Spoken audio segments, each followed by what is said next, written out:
Today on Earth Focus, nuclear power, the downside. Miles Benson reports on where nuclear insurance falls short, and Dr. Helen Caldicott on the health effects of nuclear radiation. Coming up on Earth Focus.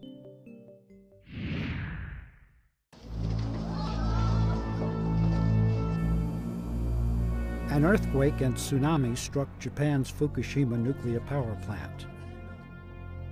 3 reactors suffered a meltdown.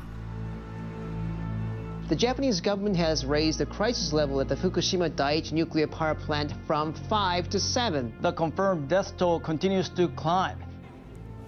Hundreds of thousands fled the radiation. Many are still unable to return home. Property damages and cleanup costs may run over $250 billion.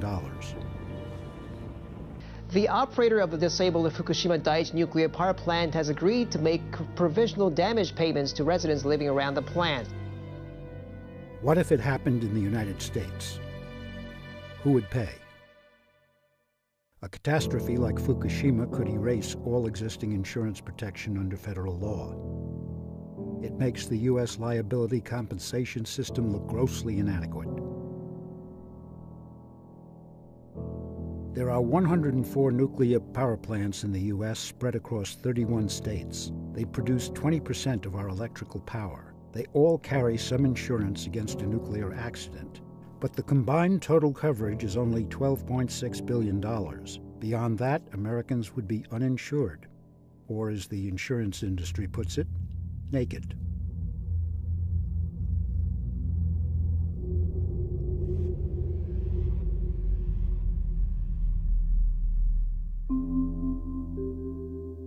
If you have to evacuate a very large city, or tens or hundreds of thousands of people are displaced, and that there are very large areas of land that are rendered uninhabitable for tens to hundreds of years, it gets to the point where the estimation of the damages and the costs to the government become inestimable, incalculable. Nuclear accidents are costly. Some experts say an extreme event here could cost as much as $500 billion or more. My colleagues and I did a number of estimates based on the spent fuel catching fire at reactors, and some of these estimates went into the hundreds of billions of dollars. So why is the liability cap for insurance only $12.6 billion if the actual cost of a disaster could be far greater? Now, clearly after Fukushima, $12 billion doesn't look like nearly enough. Raising the cap would be costly. The nuclear industry says $12.6 billion is enough because nuclear power is safe and the probability of a major accident low. I think that the amount of coverage is adequate. We have seen that in the 3 Mile Island accident, the amount was far below the amount of coverage provided. We have no other experience in the United States of an accident that would reach the level of $12.6 billion. And none is expected given the strong safety standards enforced by the U.S. Nuclear Regulatory Commission. We have a very strong regulatory process, a set of regulations. We do inspections. We have a strong enforcement process to handle when regulations aren't being followed. And those things all combine, help to give us continued assurance that nuclear power is safe. After Fukushima, steps were taken to review safety at U.S. nuclear plants.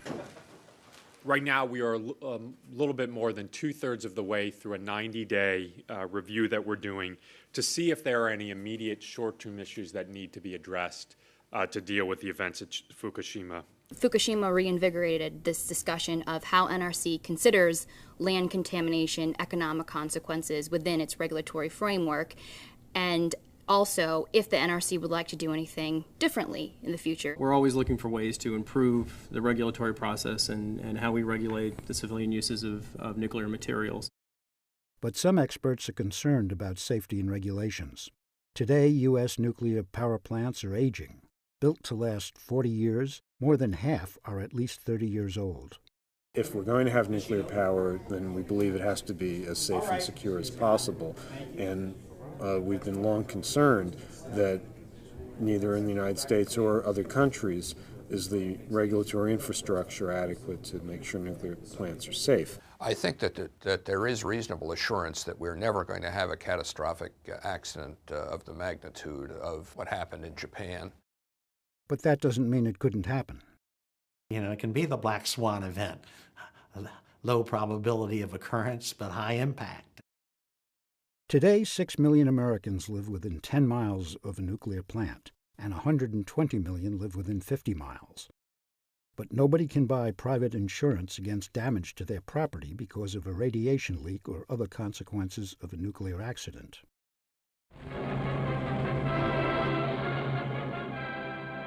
The nuclear industry was born in the 1950s when the U.S. government was determined to promote the civilian use of nuclear energy. President Dwight D. Eisenhower had a dream. He called it Atoms for Peace. So my country's purpose is to help us move out of the dark chamber of horrors into the light, to find a way by which the minds of men, the hopes of men, the souls of men everywhere can move forward toward peace and happiness and well-being. It is not enough to take this weapon out of the hands of the soldiers. It must be put into the hands of those who will know how to strip its military casing and adapt it to the arts of peace. Nuclear power was to benefit mankind, but the free market insurance industry was unwilling to cover nuclear accident risk because it was immeasurable and potential economic damages were incalculable. So to encourage and protect investment in nuclear power, Congress passed the Price-Anderson Act in 1957, which created an insurance pool and capped the amount of liability a commercial nuclear power plant would face should a disaster occur. Well, the thinking that went into the creation of the Price-Anderson Act back in the 50s was that in the event of a catastrophic accident, no single utility would be able, from a financial standpoint, to withstand that kind of loss.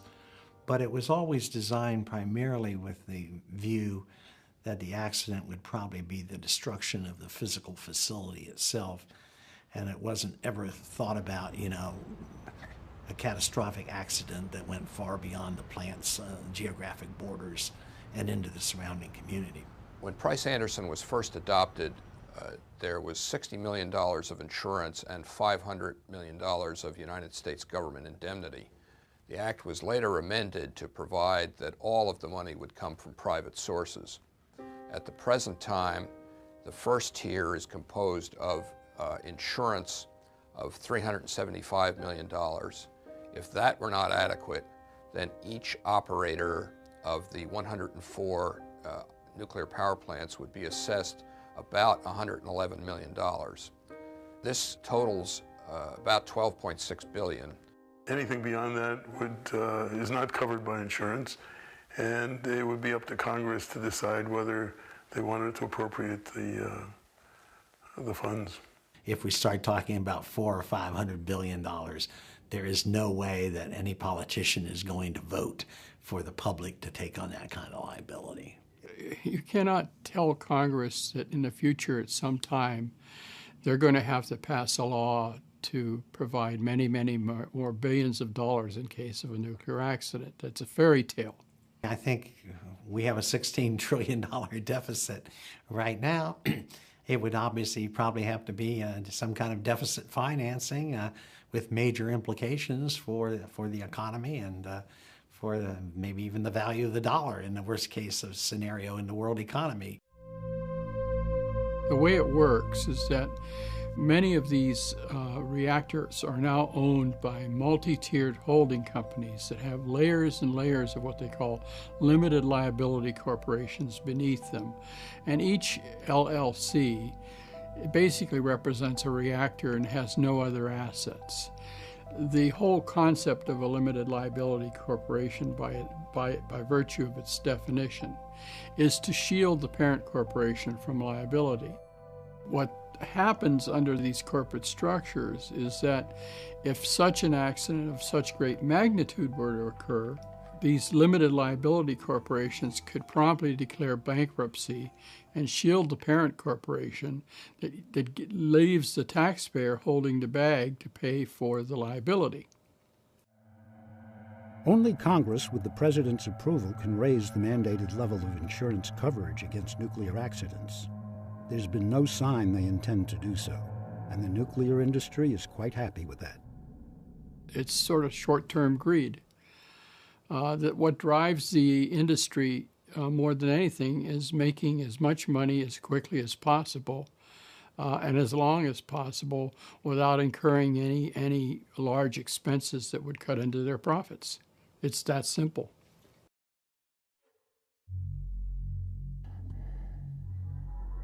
Two years after Fukushima, costs continue to pile up. It will probably be decades before the full scope of the expenses is known. Japanese government officials admit that the overall consequences are too broad to fix an accurate price on the disaster. Cleanup and property damage claims by homeowners, businesses, including 80,000 farms, are already running 5 to 10 times higher than initial expectations. TEPCO, the Tokyo corporation that operated the nuclear plant, is now virtually bankrupt.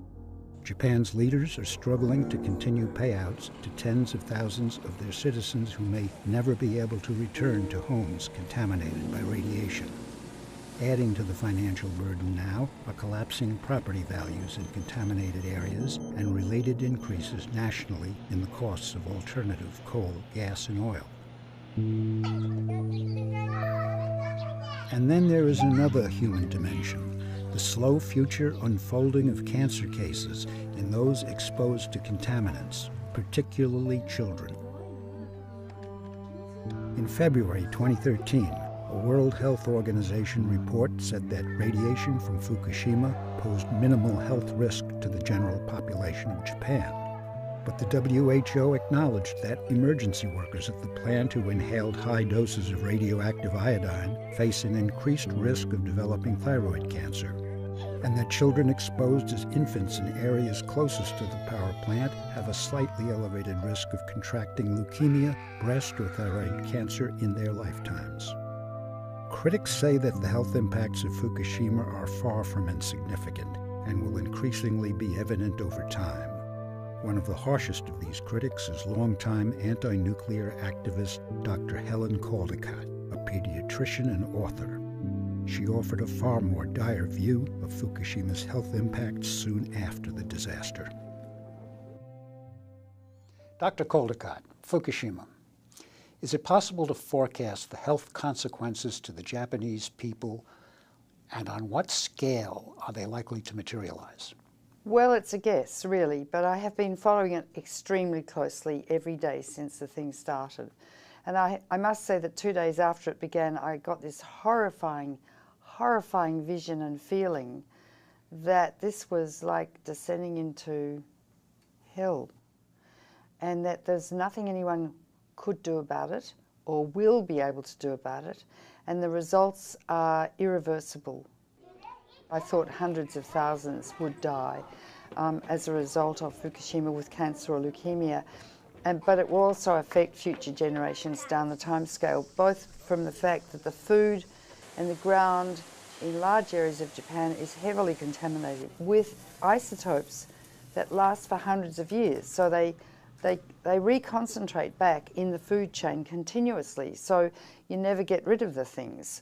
The other thing is that once you've got some cesium-137 in your brain or your muscle or your ovary or your testicle or any of the other several hundred elements, they stay in a little place in your body irradiating a few cells with a high dose. So you don't get a low dose. Those cells get a high dose. So from two perspectives, the accident kind of never ends. It doesn't end in your body. Maybe one day you might excrete these elements, but you might not. And that the food chain remains contaminated for hundreds or thousands of years. And we'll start seeing lung cancer and leukemia, I think 2 to 5 years from now. And then solid cancers will start appearing 15 to 60, 70 years later. So the ace up the sleeve of the nuclear industry is the incubation time for cancer. It takes a long time for cancers to develop once you have inhaled or been exposed to these radioactive elements. And no cancer identifies its origin. And so there is already a level of cancer in society, but it's going to increase dramatically. What do people need to know about nuclear power in the United States that they are not being told? Everything. It just makes me feel nauseated to think that the industry is spending hundreds of millions of dollars saying that nuclear power is clean, green, sustainable and cheap. And all of those are lies. And I get very sick of scientists or people who lie about science. If I lied about medicine, I would be deregistered, I would be damaging my patients. It is totally inappropriate and immoral to lie about science.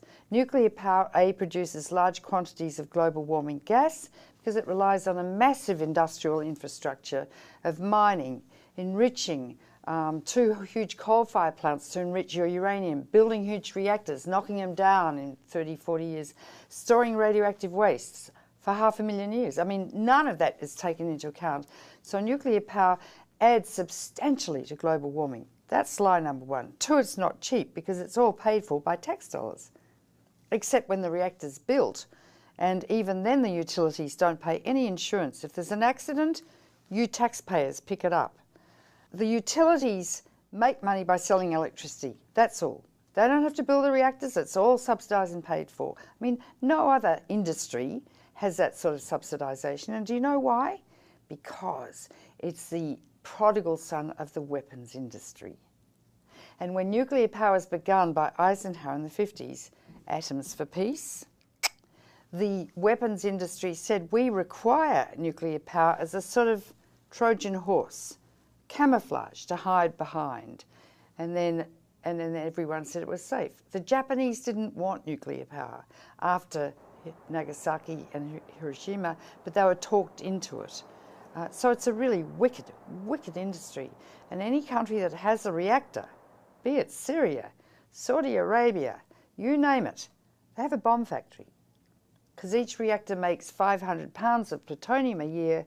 Plutonium lasts for 500,000 years, and all you need is 5 pounds to make yourself a nuclear weapon. So by selling nuclear power abroad, which America is heavily into, it is causing proliferation of nuclear weapons, which it says it's not, but it is. And that could trigger a global holocaust between Russia and America, who still target each other with thousands of nuclear weapons. Does the average doctor understand the full risks involved with radiation in nuclear power plants? No, we're not taught about the medical implications of nuclear power in medical schools. We did get some curricula going, Physicians for Social Responsibility, in the 80s in medical schools about nuclear war, but also nuclear power. It's a very, very interesting subject, but one about which most doctors are fairly ignorant. I would suggest, though, that all doctors obtain a copy from the New York Academy of Sciences on Chernobyl. That was published last year, and they translated 5,000 articles from Slavic, from Russian, into English that were published in the Russian medical and scientific literature. Over 1 million people now have already died as a result of Chernobyl. It's only 25 years old. Over 1 million, and that has been covered up by the blasted UN, by the International Atomic Energy Agency. How dare they? And the World Health Organization. This is the biggest cover-up in the history of medicine. I have never read anything like this in my life. And I've been a doctor since I was 23. The Nuclear Regulatory Commission has asked the National Academy of Sciences to do some research on incidence of cancer in the vicinity of nuclear plants all over the United States. Is that going to be a helpful study, do you think? Yes and no. The National Academy of Sciences has conducted for 7 consecutive occasions a thing called the biological effects of ionising radiation, and they put out a report recently, number 7, and it was a good report, and it said no, radiation is safe, radiation is cumulative, and yes, I trust them.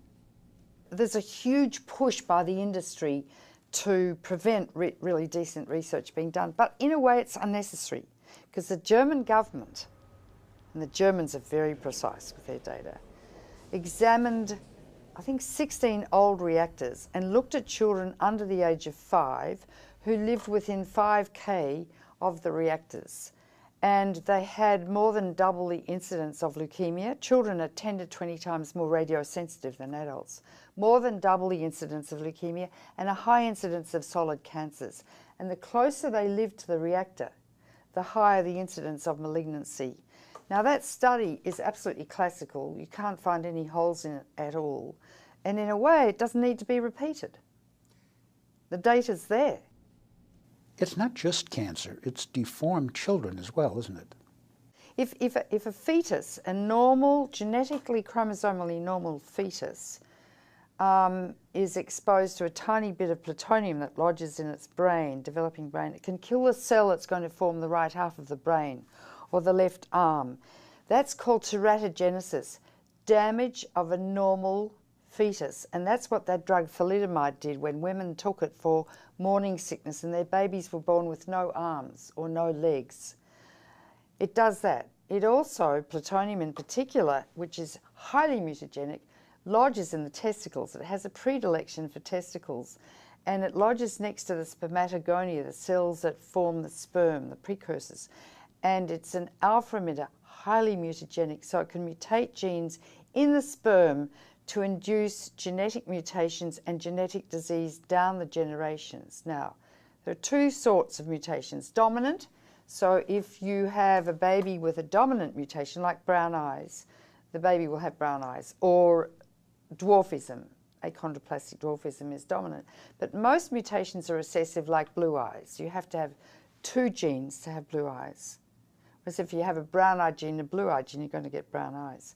Or cystic fibrosis is recessive, or diabetes, or many. And it takes up to 20 generations for recessive mutations to express themselves. So we're talking about eons of time for expression of genetic disease. That's the second thing. The third thing is if the man's got plutonium in his testicles, and every male in the Northern Hemisphere has a tiny load in his gonads from weapons testing days, and plutonium is still falling out. And the man's cremated. The smoke goes out the chimney with the plutonium, so you can breathe it in, another man can, and it's ad infinitum, because plutonium has a half-life of 24,400 years and lasts for a long time. But the other thing is that the body thinks plutonium is iron. It's an iron analogue. So it's stored in the liver, where it causes liver cancer. It's stored in the bone marrow to produce hemoglobin in the red blood cells, but it causes leukemia or bone cancer. It crosses the placenta into the developing embryo, which lets nothing through it, incidentally, except plutonium and a few other nasties. It's stored in the testicle too. So it's a ubiquitous, really dangerous isotope. And from the time they discovered it in the Manhattan Project, they knew its dangers. Does plutonium come only from nuclear weapons testing, or is there a risk of it escaping from nuclear power plants as well? It's not emitted by power plants routinely. Routinely, power plants emit radioactive elements all the time. Tritium, they cannot prevent tritium escaping, highly carcinogenic. It's radioactive hydrogen, H3, highly carcinogenic. That's probably what's causing the cancer in the kids living around the reactors in Germany. Carbon-14, highly carcinogenic. Xenon, krypton, argon are all emitted. And they say, oh, it's just routine. Like I could say, oh, you've just got a routine cancer, don't worry about it, that sort of thing. Plutonium doesn't escape until there is an accident, like a meltdown or an explosion, like Fukushima or Chernobyl. 3 Mile Island had a meltdown. I remember when I first read a book about nuclear power, and it was called Poison Power by Dr. Goffman and Tamplin. My hair nearly fell out on the desk. I'd never read anything so dangerous. And they still go along with it. I can't tell you how indignant, as a physician, I feel about that, having helped so many children die of cystic fibrosis, the commonest fatal genetic disease of childhood, which will be increased by plutonium, having helped children die of leukemia. What are we talking about? How precious is life? We're going to kill people? So going forward, Dr. Caldicott, what would you like to see done? I want an informed democracy. That's what Jefferson said. An informed democracy will behave in a responsible fashion. And it's like I have to inform a patient. Say I have to tell you you've got pancreatic cancer. I have to tell you what it means, where your pancreas is, how it operates, where the cancer could metastasize, what sort of treatment you might need, the side effects of that, what your prognosis is. You must be educated. That's the practice of medicine. Now the earth is in an intensive care unit, acutely, clinically ill. And we all must understand what is happening, what the pathology is, the pathogenesis, because we all are in fact physicians to a dying planet. Dr. Caldicott, thank you very much. Thank you.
Airwaves, a global channel of uncompromising stories, world news, documentaries, entertainment, and culture. Link TV, connecting you to the world. For more information, visit linktv.org.